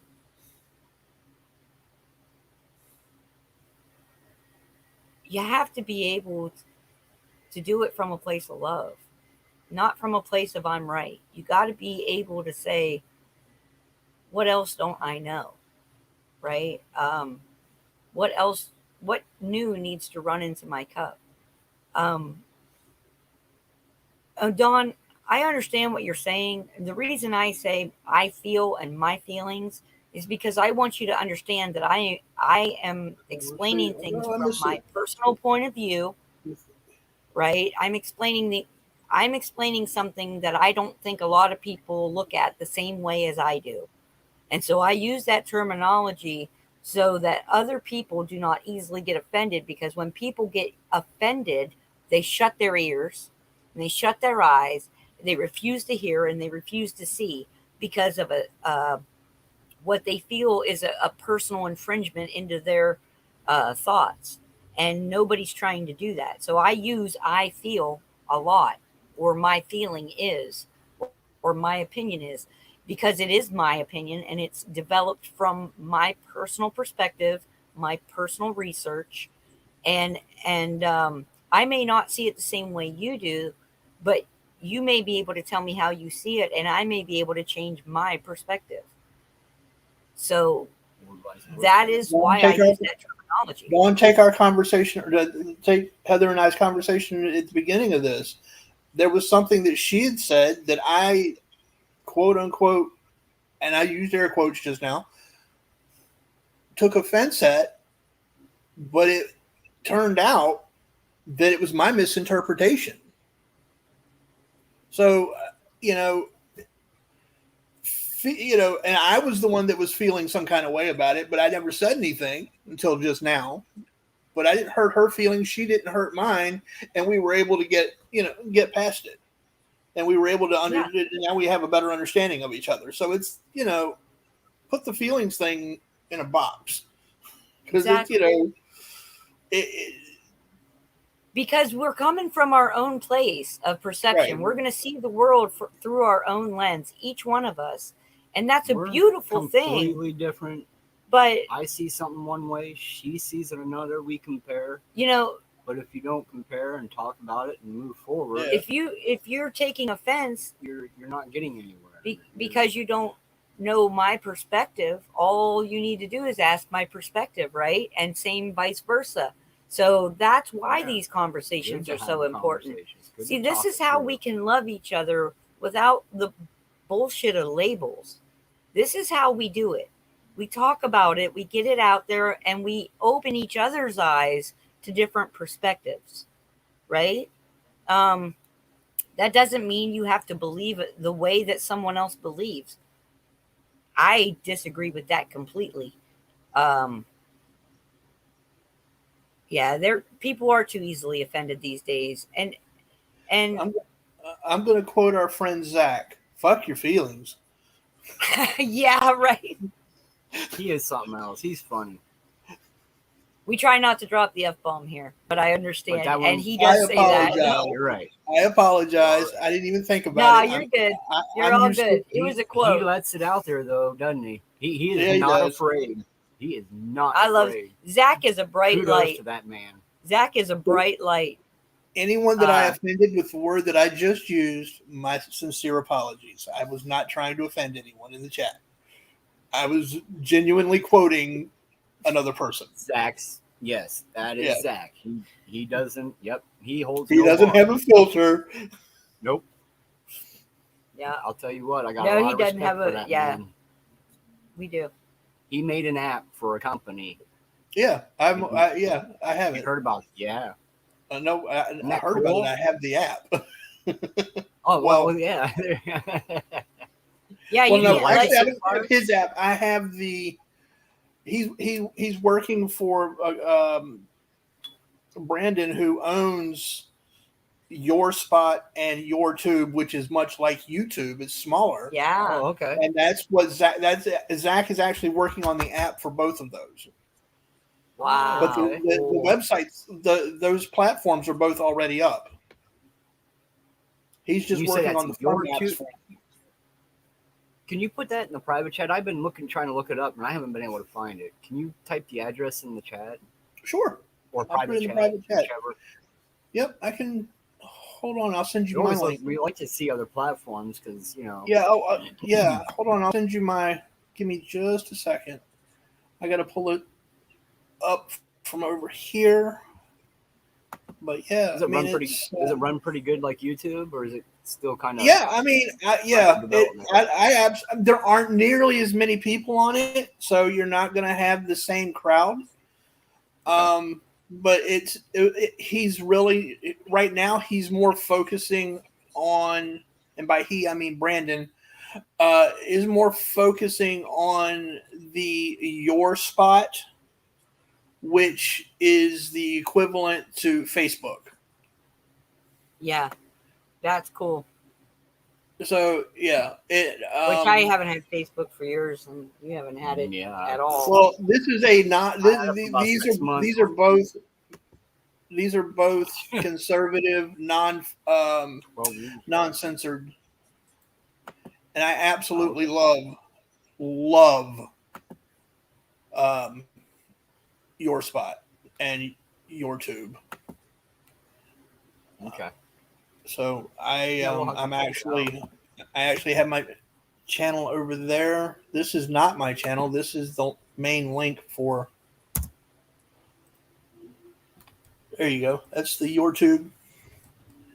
And I'll pull up the Your Spot and give you the link for that in just a second. In the private All chat. right. Excellent. Yeah, hold on a minute.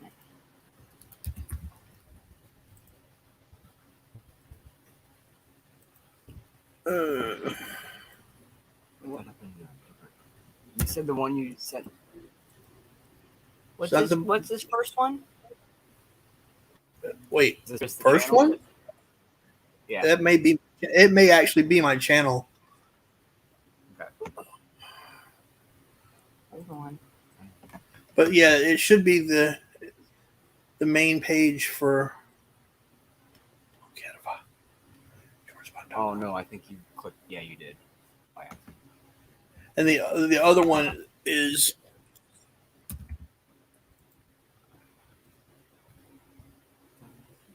I thought he was too. that. Oh yeah, this is the lost. No. Okay. That was the wrong link. Sorry. Oh, Huh? I clicked on the link that we gave you. Ha ha ha ha. Oh, Your spot. okay. Okay.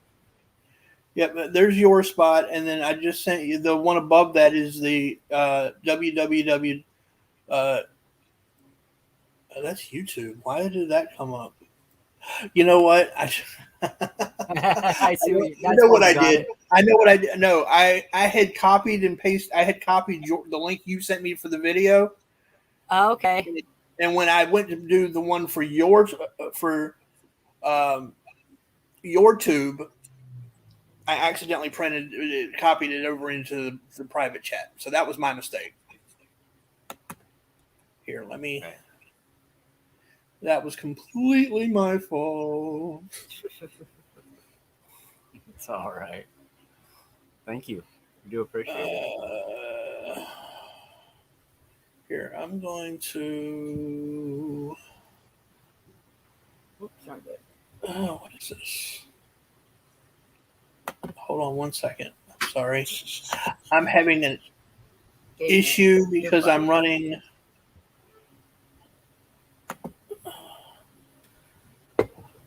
I'm trying to run StreamYard and the site at the same time, and it kind of bogs it down. So bear with me, and I will be right with you, I promise. Yep. Gee, what's the odds of that kid's name being Timothy?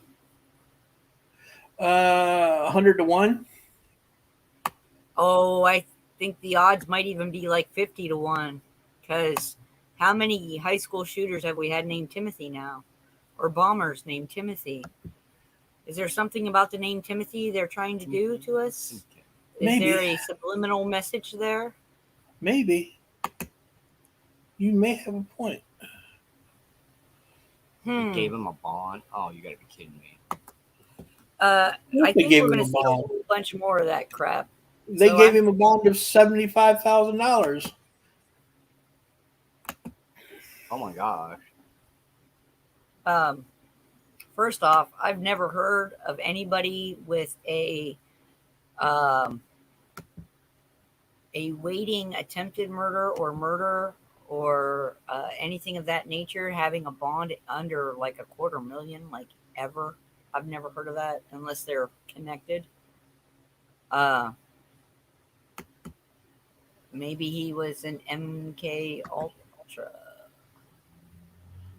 I don't know about being an MK Ultra. Yeah, something exactly. fishy. That's what we were. Listen, here's the thing: if you think about it, we didn't have hardly any of those incidences. Yeah, for 4 years. For 4 years, and the second he came in, they stopped, and the second he went out, they started. All I'm saying, Robert, I sent that to you, hon. It's. We love you too, man. It's all part of the plan. Yeah, I think they need to walk out all the schools. I do. I think a lot of I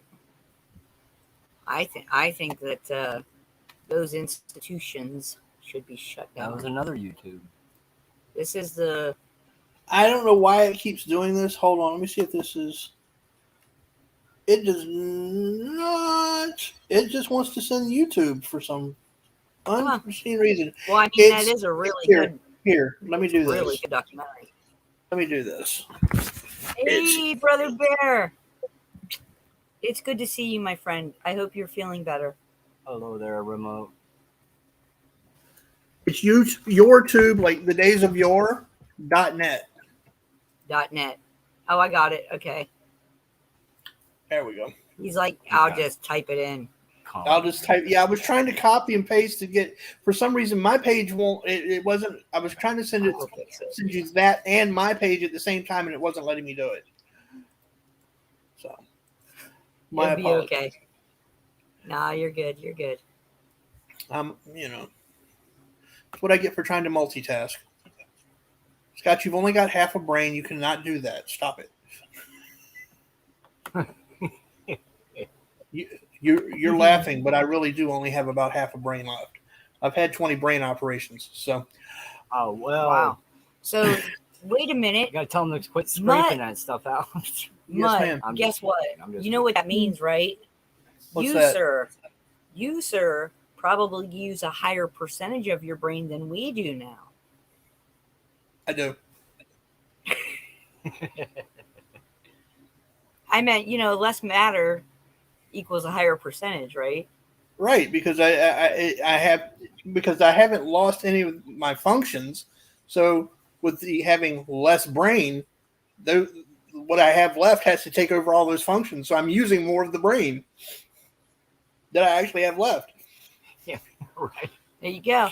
See, because your synapses, they've proven it, that the synapses and the nerves and stuff like that fire in your brain, once you lose, like veterans, right? If they come back damaged or they lose a limb or something like that, your brain makes new synaptic connections. It remaps itself. What an amazing gift we've been given. Yeah. We have to clean it. We have to cleanse it. I was born with what's called hydrocephalus. I don't know if you're familiar with that or not. It's water on the brain. Hydrocephalus. It's water on the brain. Okay. Water on the brain. Okay. Yep. I've heard of that, and then I didn't know the name. I just know I've heard of people having water on the brain. So. When we were. Synopsis.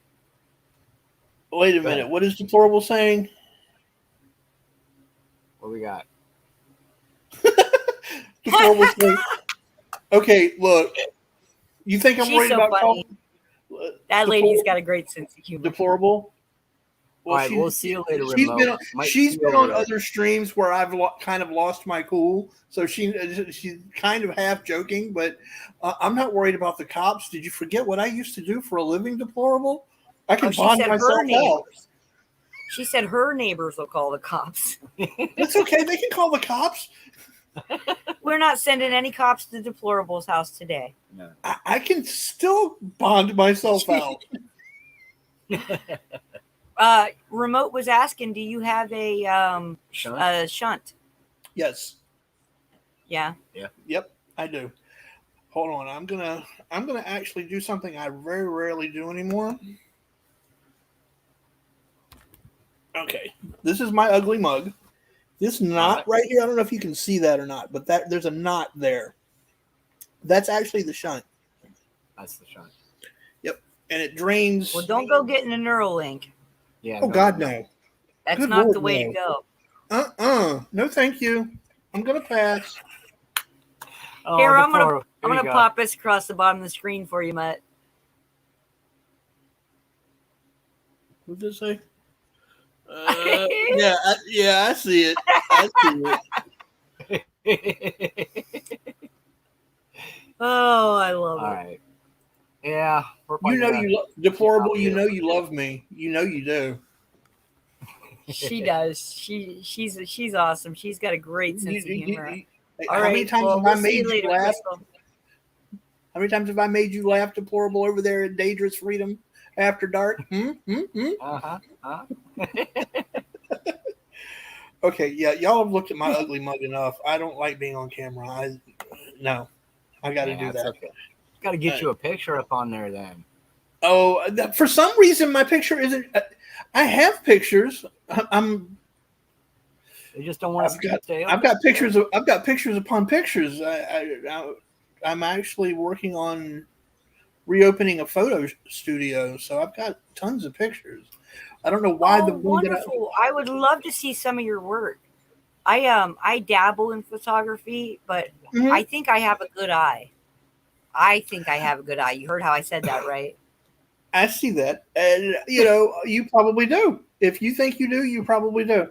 That doesn't mean I do. Love one of my favorite things in the world to shoot is sunsets and sunrises. I absolutely love sunsets and sunrises. I like taking close-ups of nature, like little flowers and tiny plants, and I've got some of that too. I've got some of that too. I've got red-tailed hawks. Oh, I'd love to see some of those. Yep, I've got red tail hawks. I don't know that those are in the portfolio though. I think a lot of. I did shoot a funeral a few years back, and it was by request. I don't normally shoot funerals, but this was an individual that I went to high school with. His father passed away, and his father was a Marine. So they had a full military funeral for him, and he wanted me to shoot some of the ceremony. So I did. That's awesome. And I ended up getting what is probably one of the best pictures I've ever taken out of it. That ended up in the old. There used to be a Navy magazine called Flagship. I don't know if you've all ever heard of that or not. It's real big around here where I'm at, but it ended up in. My the dad Flagship. was on the Lexington. Oh, okay. Cool. So yeah, I ended up in that. So I was kind of jazzed when I found that out. I can actually now say I was a published photographer. That's awesome. So yeah, That's awesome.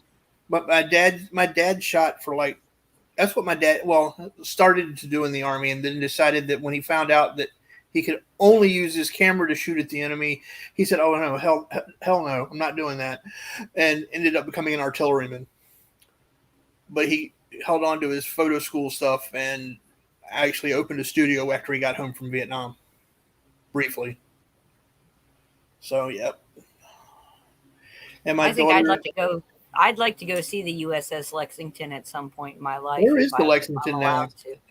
Nancy said that the Lexington is parked down at a dock in Texas. Corpus Christi? I don't know. I just know that was the USS Lexington is the ship my father served on at the end of the Vietnam conflict, which I say with much distaste. The Lexington was here for a bit. I'm in Norfolk, which is the world's largest Navy base. Right. And the Lexington was here at one point in dry dock. I've actually seen it. My dad told me what they used to call it. What was the nickname that the Navy guys had for the Lexington? I don't know. I don't know what the nickname was. For the Lexington. I can't ask him anymore. I know that the Enterprise was known as the Big E.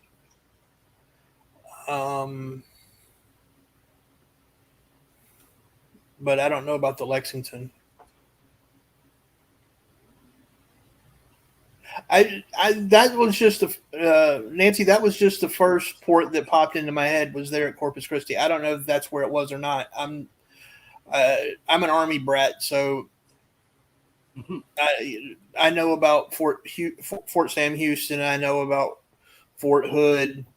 I know about Fort Sill in Oklahoma. But the Navy stuff outside of Norfolk and Little Creek, I don't know anything about. Oh, wait, and Damnac, but that's a whole nother story. Ooh, I want pie, deplorable. What kind of pie deplorable got? I don't care. I just want some. I hope it's rhubarb, though, because I love rhubarb. See, I don't like rhubarb. See, that's why I had to ask. And I'm allergic to strawberries, so I can't have those. Nope, can't have those. Nice lemon pie. That'd be good. Oh, like yeah, we can go with the lemon pie. I love lemon. All right. My husband doesn't, though, so. The Blue Ghost? Okay, the Lexington was called the Blue Ghost. Oh, okay. The Blue Ghost. Now, my dad said, well, thank you for that. And I'm not saying that it wasn't called that. My dad had told me there was another name that they called it, and it was. But I appreciate that. The Blue Ghost.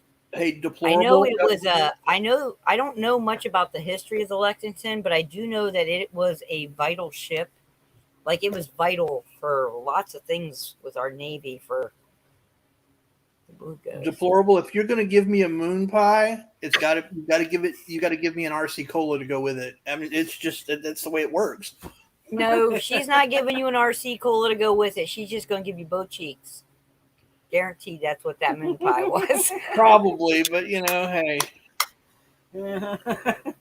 Oh. So, all right. Well, guys. doggone We're it. gonna end it right here. Yeah. Final Well, thought. I enjoyed the conversation. I really did. Thank you for letting me come up. Yeah. Oh yeah, absolutely. thanks for coming up and talking You with gotta us. be open-minded. Really That's the thing. appreciate it. Have If to I be open-minded. scared anybody in the chat, you'll get over it. You'll be all right. I'm not going to apologize for anything I said, but you'll be okay. I promise. All But right, you guys. as far as looking at my photography, I